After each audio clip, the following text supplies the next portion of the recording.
សួស្តីអ្នកទាំងអស់គ្នាថ្ងៃនេះខ្ញុំនឹងណែនាំអ្នកទាំងអស់គ្នាធ្វើក្តាមឆាខ្ទឹមប៉ុន្តែគ្រាន់តែក្នុងសម័យរបស់ខ្ញុំទេអូខេគ្រឿងផ្សំរបស់យើងគឺមានខ្ទឹមសជាពៅផ្អែមហើយនិងស្លឹកខ្ទឹមហាន់ជាទូចៗចឹងណាពងទា2គ្រាប់ហើយនិងថៃកកំប៉ុងក្នុងជាពៅគឺមានជាតិប្រៃផ្អែមថៃកក៏មានគ្រឿងផ្សំហើយចឹងខ្ញុំគ្រាន់តែថែមស្ករបន្តិចជាមួយប៊ីចេងឥឡូវយើងដាក់តែឲ្យក្តៅបន្ទាប់មកចាក់ប្រេងឆាចូលដាក់ខ្ទឹមមក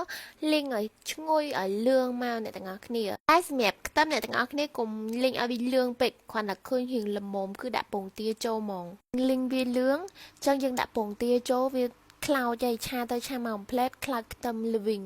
ចាក់ចោលបន្ទាប់មកយើងដាក់ថៃខចូលហើយដាក់ឆេពៅចូលអ្នកទាំងអស់គ្នាតែអ្នកទាំងអស់គ្នាអាចមើលពីរបៀបឆារបស់ខ្ញុំគឺខ្ញុំថាអញ្ចឹងអេវឃើញចឹងទេប៉ុន្តែឆ្ងាញ់ណានិយាយពីរសជាតិវិញស្តៀងក្តាមឆាខ្ទឹមហ្មងខ្ញុំនិយាយមែនហ្មងណាហើយបន្ទាប់មកយើងដាក់ស្លឹកខ្ទឹមហើយដាក់ម្រេចចូលទៅមុខម្ហូបនេះគឺលឿនហ្មងអ្នកទាំងអស់គ្នាងាយស្រួលធ្វើទៀតអូខេហើយអញ្ជើញអ្នកទាំងអស់គ្នាមកហូបបាយជាមួយខ្ញុំគួយញ៉ាំឲ្យសម័យយើងកំពុងញ៉ាំក្តាមឆាខ្ទឹមអីចឹងណា